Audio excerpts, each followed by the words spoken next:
శాలిగ్రామం అంటే ఏంటో తెలుసా? శ్రీ మహావిష్ణువు చిహ్నం గల శిలనే శాలిగ్రామం అంటారు. అలాంటి శాలిగ్రామాలు ఒకటి కాదు, రెండు కాదు, వందలు వేలు కాదు, లెక్కలేనండి శాలిగ్రామాలు ఆ ఒక్క నదిలోనే పుడతాయి. మరెక్కడ దొరకవవి. ఆ నది పేరే గండకీ నది. మరి గండకీ నదిలోనే ఈ శాలిగ్రామాలు పుట్టడం వెనుక ఒక కథ దాగి ఉందని మీకు తెలుసా? గండకీ నది నదిగా మారడానికి ముందు ఒక అందమైన స్త్రీ, ఆమె అందాల వేశ్య. ఆమె అనుగ్రహం కోరి ధనవంతులు కూడా పరితపిస్తూ ఉండేవారు. గండకి అందరినీ అంగీకరించేది కాదు.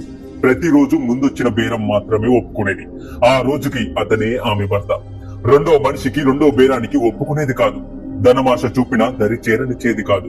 ఆమె తల్లి గండకిని మార్చాలని ఎన్నో విధాలుగా ప్రయత్నించింది, కానీ చివరికి విఫలమైంది.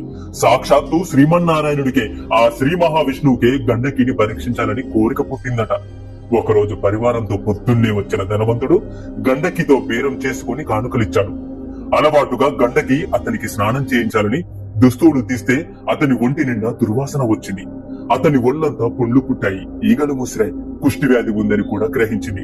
అతని ఒంటికి సంపంగి తైలం పూసింది, గోరు వెచ్చని నీళ్లతో స్నానం చేయించింది, చేనేత వస్త్రాలు చుట్టింది, చక్కని భోజనం పెట్టింది. అదే కంచంలో తాను కూడా తిన్నది. పక్క మీదకు చేర్చింది, విసురుతూ కూర్చుంది.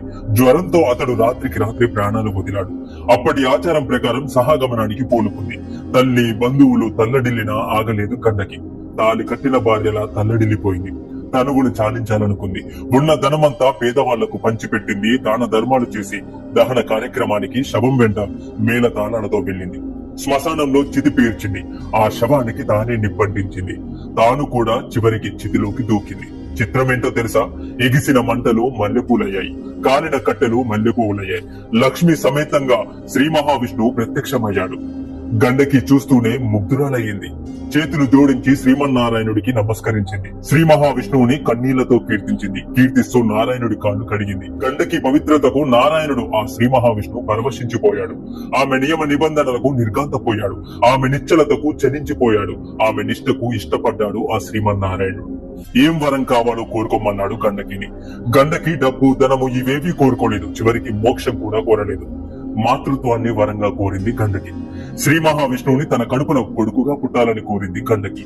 తత్ఫలితమే మరుజన్మలో గండకి గండకీ నదిగా పుట్టింది. నది కడుపులో శాలిగ్రామాల రూపంలో సాక్షాత్తు ఆ శ్రీ మహావిష్ణువు పుట్టి పూజలు అందుకున్నాడు. గండకి ఏ కులంలో పుట్టినా, ఎలాంటి పరిస్థితుల్లో ఉన్నా మనసు మలినం కాలేదు. ఆ విధంగా పవిత్రురాలైంది గండకి.